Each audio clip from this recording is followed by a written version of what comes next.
Ya wes, kalau kalian tetap tidak mau bersaksi atas kebenaran ini, ya wes, tidak apa-apa.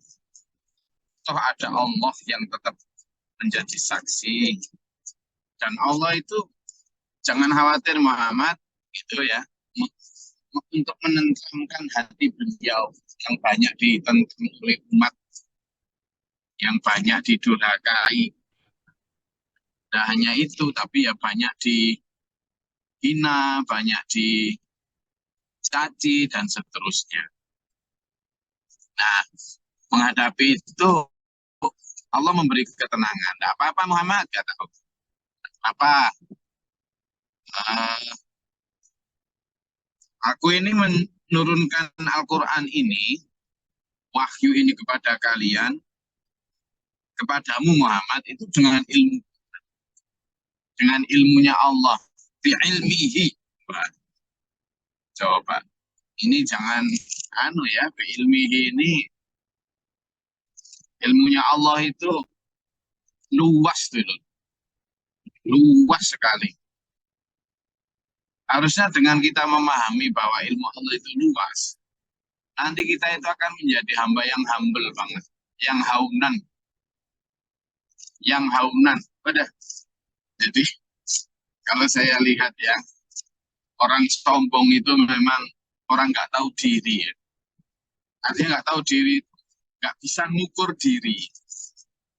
Apa yang mau disombongkan? Terutama orang yang sombong karena ilmu. Ilmu apa yang kau miliki? Misalnya, ada orang itu ahli ilmu tafsir, tafsir Quran. Dia sudah hafal Quran, dia sudah tafsir. Loh, belum sampai ke ilmu non agama. Di ilmu agama sendiri, itu dia ahli tafsir, bahkan mungkin juga hafal Quran, tapi dia belum tentu ahli dalam bidang ilmu falak, misalnya. Itu dalam ilmu agama juga. Dia juga belum tentu fasih di dalam ilmu tajwidnya, dalam makharijal hurufnya. Misalnya gitu. Lalu dia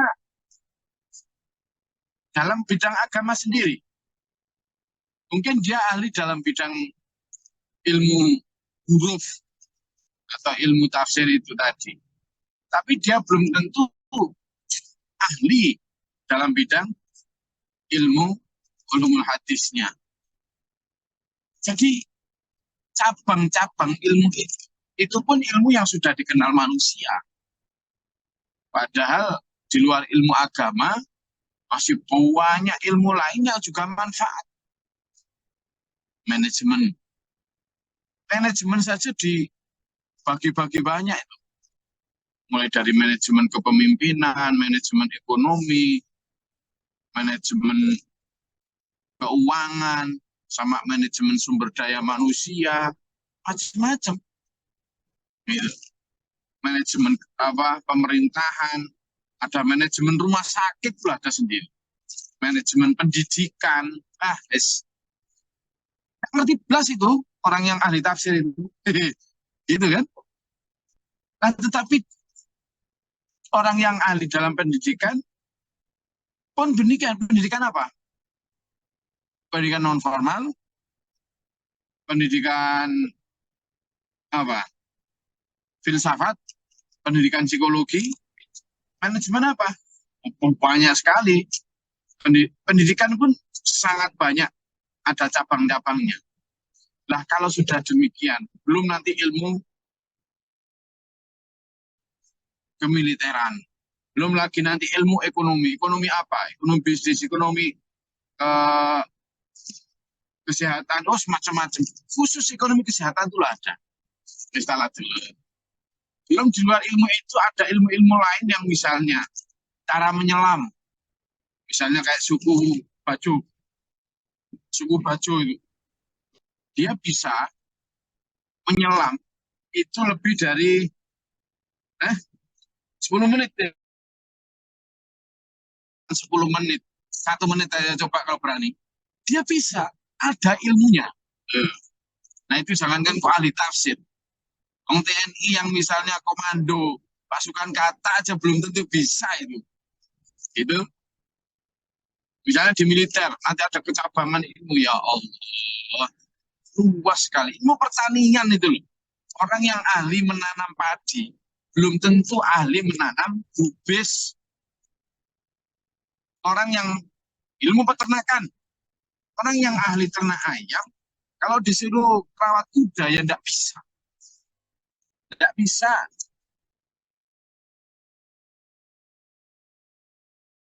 Ilmu besi, yang ahli memanah, suruh nembak juga belum tentu bisa. Apalagi misalnya ahli memanah, terus disuruh apa? Hah? Jiu-jitsu atau MMA, belum tentu bisa. Nah, sehingga begitu luasnya ilmu Allah itu sampai para malaikat itu jelas. Subhanaka la ilma lana illa ma 'allamtana innaka antal alimul hakim. Maha suci Engkau ya Allah.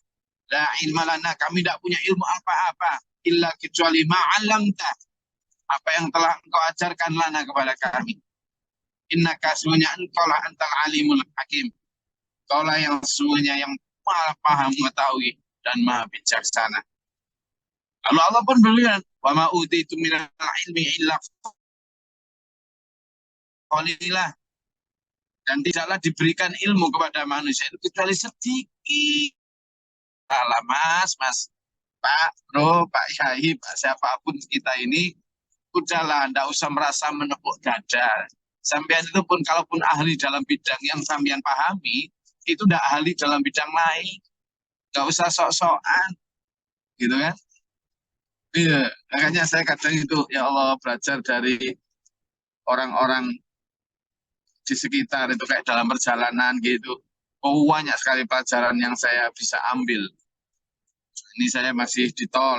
Saya dalam perjalanan entah ini di tol masuk mana ini, Guys? Brebes, Brebes. Balung Brebes ini. Jalanan mau masuk Brebes. Nah, di perjalanan banyak dulu. Ya itu makanya Allah sering bilang fasiru fil ard. Kamu menjelajahlah di muka bumi ini. Bukan hanya sekedar menjelajah untuk bisnis, apalagi sekedar untuk rekreasi, tapi mencari ilmu-ilmu Allah tadi. Makanya kalau kita pahami di sini lagi nih, asyhadu bima anzala ilaika anzalahu bil ilmihi. Sudahlah, tidak apa-apa Muhammad, Allah menyaksikan Quran itu diturunkan kepadamu itu dengan ilmunya Allah. Jadi dulu kalau kita bicara ilmu Allah itu saja loh, sudah tidak habis kita. Coba dibuka di surat Al-Kahfi ayat yang terakhir. Coba dibuka. Betapa ilmu Allah itu luas sekali. Coba. Surat Al-Kahfi ayat 109. Monggo yang tadi belum baca gantian. Baca artinya saja. Izin Gus. Silakan. Bismillahirrahmanirrahim. Katakanlah Muhammad, seandainya lautan menjadi tinta untuk menulis kalimat-kalimat Tuhanku, maka pasti habislah lautan itu sebelum selesai penulisan kalimat-kalimat Tuhanku, meskipun kami datangkan tambahan sebanyak itu pula. Sadaqallahul adzim. Coba. Jadi seandainya kata Allah, laukanal bahru midadan. Seandainya bahru, laut itu dijadikan tinta. Oh. Kemudian laut itu dijadikan tinta untuk menulis ilmu Allah, kalimat-kalimat Allah. Kemudian didatangkan lagi satu laut lagi untuk jadi tinta. Itu loh, belum mengurangi sedikit pun ilmu Allah. Nah, kalau sudah kayak gitu, gimana coba? Makanya toh, ayo toh, jadi manusia itu coba toh, kalau biasanya ini saya kalau menyaksikan, maaf ya, ceramah-ceramah yang kemudian meremehkan. Aku wong alim, kamu tuh goblok, misalnya kayak gitu. Alim dalam bidang apa tuh? Kan hanya alim dalam bidang yang satu sudut itu saja. Sampean yang alim misalnya, disuruh ngelas juga nggak bisa, wis salah. Disuruh ngelas nggak bisa. Apalagi saya kalau sedang beli rempeyek, makan pecel itu ya, ada dulur jamaah dan pasar itu yang jualan pecel itu. Oh, terbang bikin rempeyek itu. Rempeyeknya itu keruwiuk banget, tapi yang paling hebat kok bisa bikin setipis itu. Caranya gimana? Nggak bisa sampean, apalagi dia suruh bikin rempeyek setipis itu jelas nggak ada. Nggak ada. Itu. Nah itu kan ilmu Allah juga. Gitu loh. Nah, misalnya bikin gimbal tempe. Sudah dikasih tahu itu menunya. Ya, apa, ingredientnya itu sini. Beli sekian, sekian, sekian. Wes podo wes. Tapi yang masak satu Mbak Sarofa, yang satu masak yang lain gitu ya. Nanti lah beda. Ya karena itulah ilmu Allah itu. Saya jangankan disuruh bikin gimbal tempe. Kan gitu. Ngiris tempe aja mungkin keliru itu. Nah itu. Maka apa yang saya banggakan? Apa? Dokter. Dokter apa? Dokter bikin tempe. Nggak bisa, wis salah. Maka ilmu Allah dulur luas sekali. Luas sekali. Kayak ini tadi. Tempatnya HP yang ditempel di mobil ini. Tadi kan di depan. Nah, kalau di depan lampunya agak gimana nih Gus? Mana Gus? Saya bilang. Saya sama Gus Naim masih bingung. Tapi Mas Zainuri, dia bilang, pindah aja Gus ke belakang. Maksudnya, ya itu kan nempel di kaca. Saya pindah di kaca belakang. Nanti penerangan bisa. Loh, ilmu seperti itu aja loh. Saya enggak punya, Mas Zainuri punya. Akhirnya saya bisa tetap di belakang sambil penerangan yang lumayan terang. Nah, hal-hal kecil ini itu loh. Akhirnya menyadarkan kita untuk enggak bisa itu sombong. Kita juga yang kedua, akhirnya kita membutuhkan orang lain. Membutuhkan orang lain. Enggak usah lah. Mau kamu pinter ilmu agama, mau pinter ilmu apapun, salah. Ada, jangan jadi katak dalam tempur. Coba lihat dalam surat Luqman lagi. Berapa luasnya. Surat Luqman ayat 27. Oh, siapa yang mau coba? Yang belum baca, dibaca artinya aja.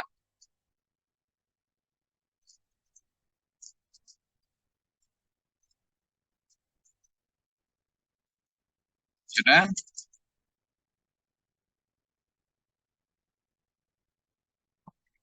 Ketemu? Surat Luqman ayat 27. Izin Gus. A'udzubillahiminasyaitonirrajim. Bismillahirrahmanirrahim. Dan seandainya pohon-pohon di bumi menjadi pena dan lautan menjadi tinta, ditambahkan kepadanya 7 lautan lagi, setelah kering, niscaya tidak akan habis-habisnya dituliskan kalimat Allah.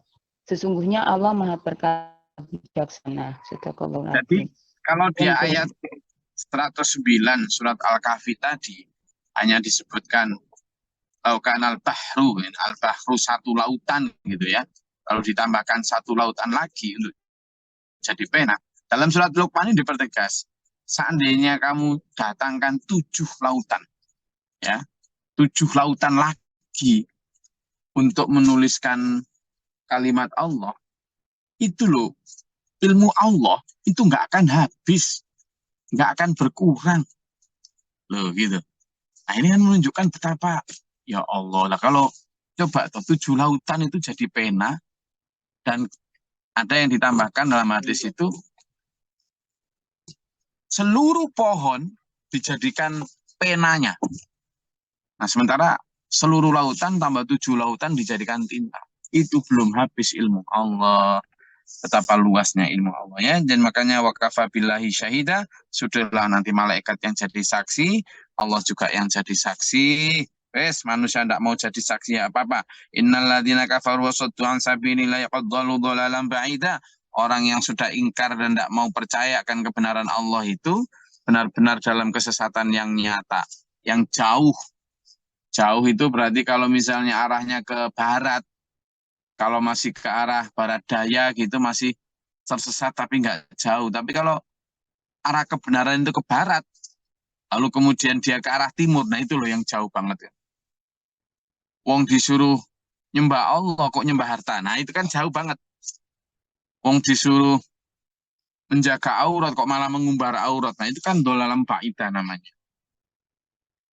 Illa tariqa jahannam khalidina fiha wa kana Allah wa kana dzalika 'ala Allah yasir. Itu enggak ada, sudah enggak tahu jalan kebenaran itu udah susah. Jadi kemanapun itu yang nemu ya nemu jalan ke arah jahannam aja, naudzubillah min dzalik. Ya ayyuhan nasu qad ja'akum rasulun bil haqqi min rabbikum fa aminu khairan lakum. Hai manusia, sesungguhnya telah datang kepadamu kebenaran dari Allah itu sudah datang.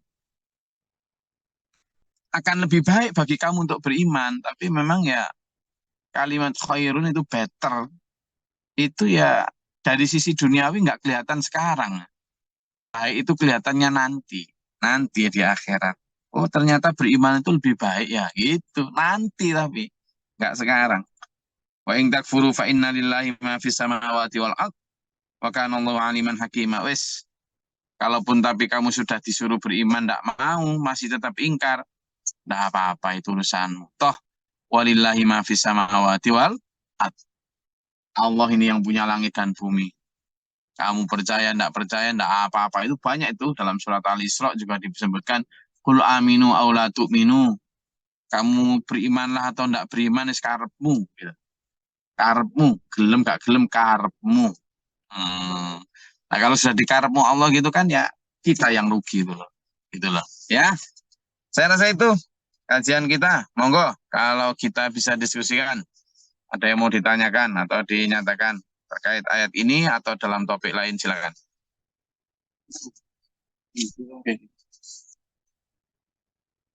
Silakan.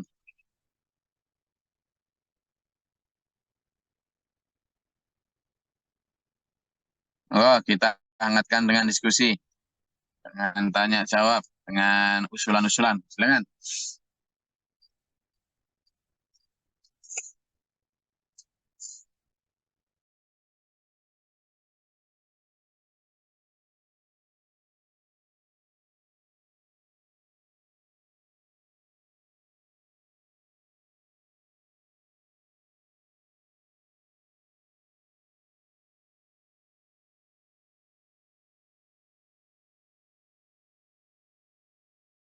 Monggo, ada? Oke,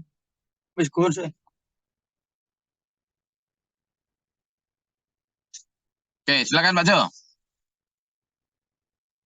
Nggih, siap Gus. Menunjuk ayat 167, A'udzubillahi minasyaitonirrajim, bismillahirrahmanirrahim. Sesungguhnya orang-orang yang kafir dan menghalang-halangi orang lain dari jalan Allah benar-benar telah sesat sejauh-jauhnya. Ini kan orang kafir.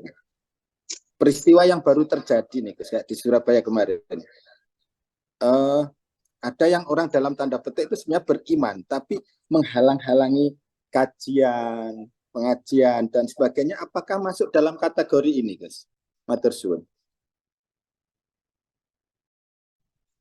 Jadi, wasaddu an sabilillah, yasudduna an sabilillah. Itu bisa dilakukan oleh siapa? Ya, jadi ada dua kategori ini, fa'il dan fi'il. Fa'il itu pelaku, fi'il itu kata kerjanya. Kata kerjanya itu yasuddu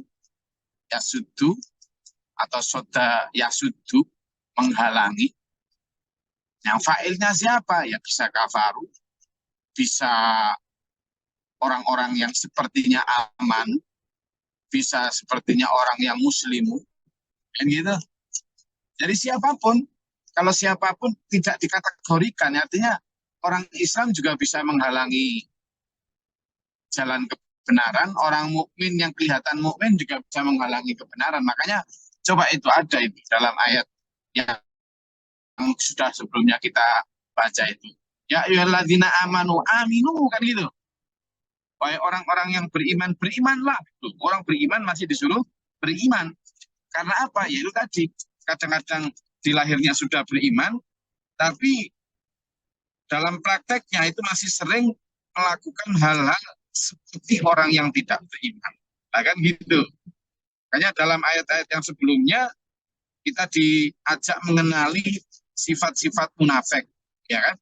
Mulai dari ayat 141, ayat 142, 143, kan gitu. Nah, misalnya ayat 144 sama tentang wahai orang beriman. Nah, itu baik misalnya. Coba Pak Jo di reback ke ayat 136 itu Pak Jo. Itu kan jelas itu.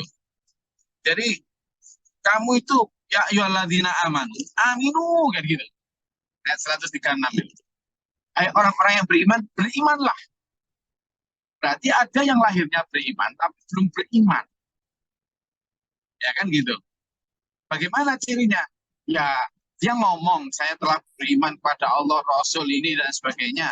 Tapi praktek kesehariannya itu tadi masih tergolong orang-orang yang misalnya mudzabzabina baina dzalik, ada yang tadi menghalangi jalan kebenaran dan lain sebagainya. Jadi kalau kita lihat sana maka fiilnya ini bisa dilakukan oleh fa'il siapapun. Nah itu. Tapi ya apakah kemudian misalnya orang Islam yang menghalangi jalan orang Islam itu lalu jadi kafir? Ya belum tentu. Karena apa? Islam itu kalau ibadahnya fasik disebut munafik, bukan disebut kafir. Kan gitu. Jadi kita tidak bisa kemudian mengkafirkan orang hanya karena dia muslim lalu berbuat kejahatan.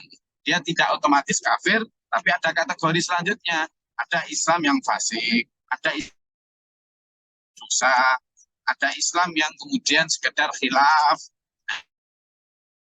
Nah, dalam surat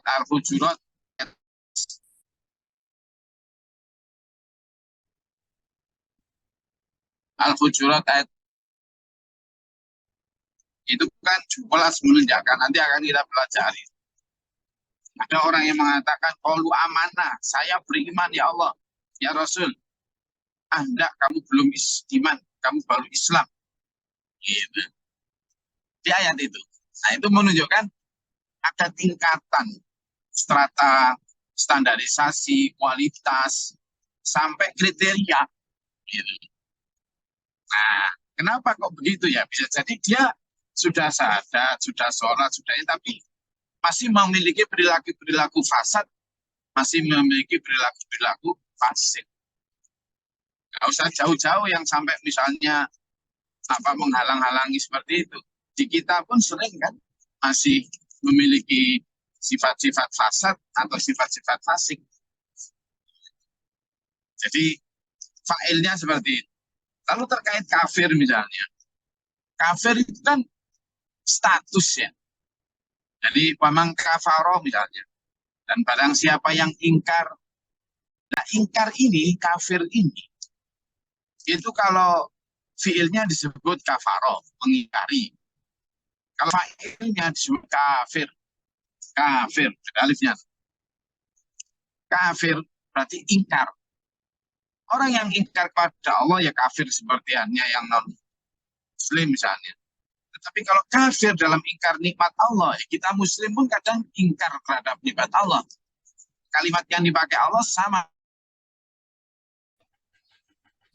Sungguh jika kamu bersyukur, la azidannakum, akan sungguh aku tambah nikmat. Wala in kafartum, tapi jika kamu kafir, ingkar terhadap nikmatku, inna adzabi lasyadid, sungguh siksaku sangat keras. Nah itu jadi kita ingkar terhadap nikmat Allah. Sehingga apakah kemudian kita kafir dalam arti tidak percaya Allah? Kita masih muslim, cuma dalam konteks nikmat Allah berarti kita kafir binikmat. Ya, jadi itu masuk dalam kategori fasik. Oke. Ada lagi?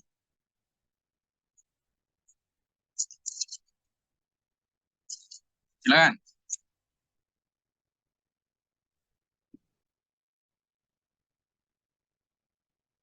Oke. Kalau tidak ada, saya ingin menegaskan yang kemarin ya. Kemarin bahasan kita tentang fungsi Rasul. Yakni dalam ayat yang ke-105, marilah kita bahas itu ya. Mari karena waktunya habis, saya ingin menegaskan di situ, wah fungsi Rasul itu dalam ayat 165, Rusulan basyirina wa mungdirina. Rasul itu datang ke kalian itu dua fungsi. Tugas utama Rasul dua, yakni basyiron, memberi kabar iming-iming berita tentang surga.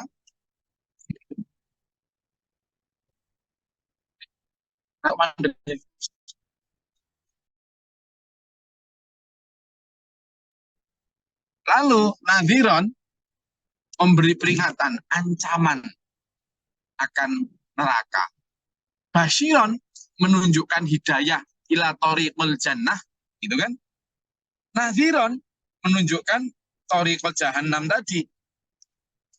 Jadi Allah memberi jalan kepada sabilil mustaqim, sirotol mustaqim.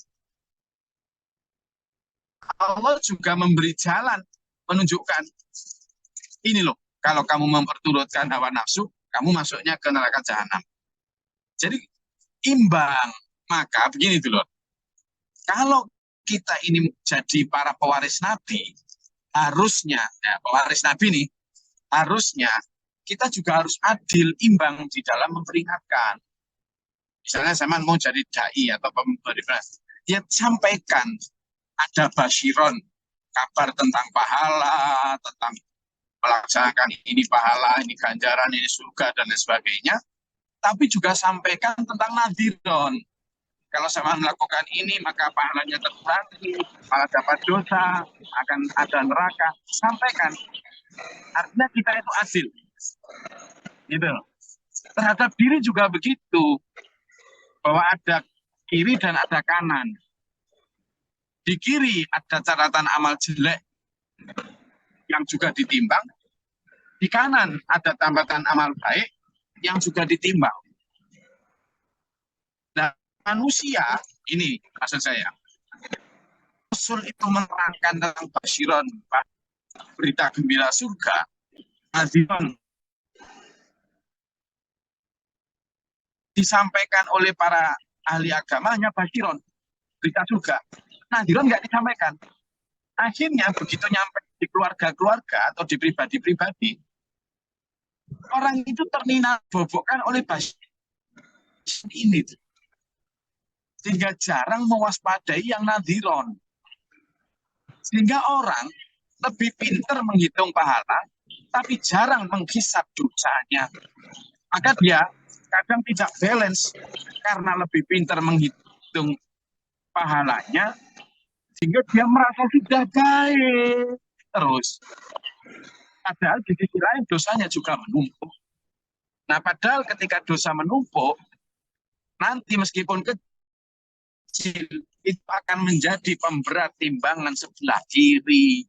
Khawatirnya, kalau kemudian itu diteruskan, orang sudah merasa baik, yang disebut dalam surat Al-Kahfi 103-104, orang itu yahsabu anna mereka merasa bahwa annahum yuhsinuna sun'a. Yahsabuna annahum yuhsinuna sun'a. Mereka merasa telah berbuat baik. Itu dalam surat Kahfi.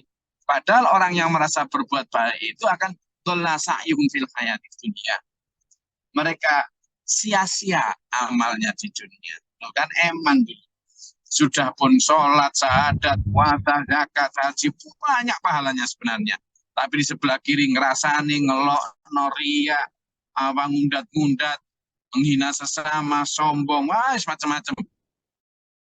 Ternyata ini lebih banyak. Nah ini karena tidak balance-nya antara basyiron wa nadhiron.